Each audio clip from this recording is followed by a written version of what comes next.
안녕하세요. 천천히 같이 배우고 하루의 지식을 쌓는 배우는 사람이 됩시다. 오늘의 법률 지식 시작하겠습니다. 선생님, 오늘은 어떤 걸 알려주시나요? 오늘은 이것에 대해서 공부를 해보려고 한단다. 아프리카 BJ, 스트리머, 유튜버 등등 어느 곳이나 있는 소수 혹은 다수인 악플러 분들께서 올리시는 비판과 비난 때문에 마음고생하고 힘들어하며 안 좋은 생각까지 하는 사람들이 많아지고 있는 상황입니다.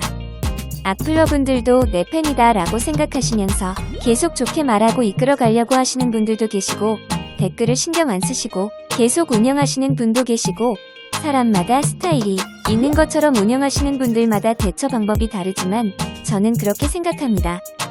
신경을 안 쓰는 것처럼 나는 생각한다 라고 말씀을 하시지만 자신도 모르게 마음에 담아두고 쌓여가다 폭발할 수도 있고, 겉모습은 상관없다는 듯이 웃으며 똑같이 방송을 하지만 내면에는 상처를 받아 멍들어가는 사람들도 있을 거고, 여러가지 이유들로 자신도 모르게 힘들어하시는 분들이 있을 거라 생각합니다. 과거에는 악플들을 대수롭지 않게 생각하여 처벌받는 일이 거의 없었지만, 악플로 인하여 생활이 힘들거나 정신적인 병을 가지게 되거나 극단적인 선택을 하는 일들이 발생을 하게 되어 악플러들의 고소를 엄중하게 처벌되며 초범이더라도 재범의 위험성이 크기 때문에 기소유예나 선고유예 같은 선처 없이 강하게 처벌된다고 합니다. 악플을 다는 경우는 명예훼손죄로 성립이 되며, 내용의 진실과 관계없이 구체적인 사실을 작성하거나 말함으로써 그 대상의 평판이나 공동체적 가치, 인격 등에 악영향을 미칠 때 성립이 됩니다. 온라인을 통하여 다수의 사람들이 볼 수 있는 공간에 남을 비하하는 문장을 작성하거나 말했다면 더욱 엄중하게 처벌이 내려집니다.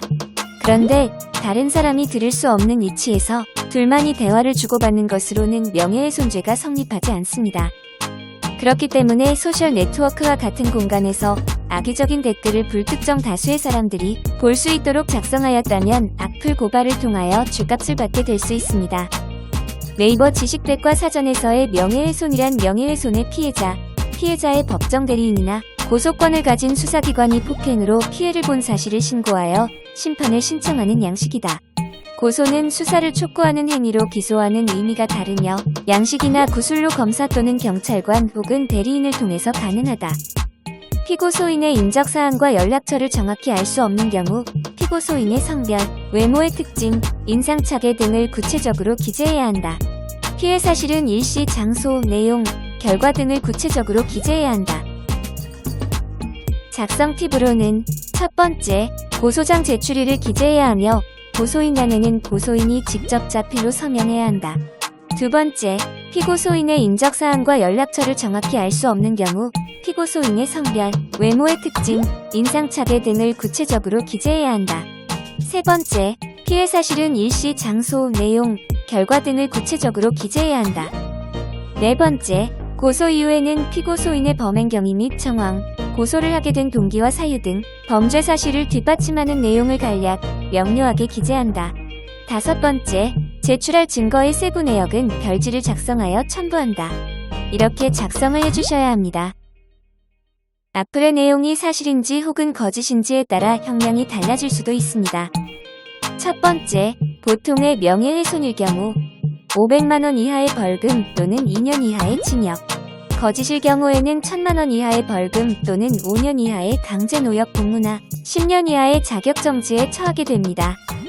두 번째, 보도, 전화, 인쇄한 서적 등으로 인한 명예훼손일 경우 700만원 이하의 벌금 또는 3년 이하의 징역이며, 거짓이라면 1500만원 이하의 벌금형 또는 7년 이하의 노역 복무, 10년 이하의 자격정지를 받게 됩니다. 세 번째, 온라인상 명예훼손일 경우 3000만원 이하의 벌금형 또는 3년 이하의 강제노역 복무형, 거짓이라면 5000만원 이하의 벌금 또는 7년 이하의 강제노역 복무, 10년 이하의 자격정지에 처하게 됩니다. 그러나 진심으로 당사자에게 사과의 뜻을 전하며 합의를 하게 된다면 처벌을 받지 않을 수도 있습니다. 반의사불벌죄로 고소가 되었다더라도 피해자가 처벌을 원하지 않는다면 형벌은 이루어지지 않기 때문에 가능한 피해자와 합의를 보는 것이 좋겠습니다. 나는 장난과 재미로 하는 것이 상대방에게는 폭력과 상처가 될 수 있습니다. 한 번의 실수라도 그 처벌은 무겁기 때문에 상대방의 비판과 비난이 아닌 격려와 응원을 해주세요. 선생님, 알려주셔서 감사합니다. 구독, 좋아요. 알람 설정. 부탁드리겠습니다.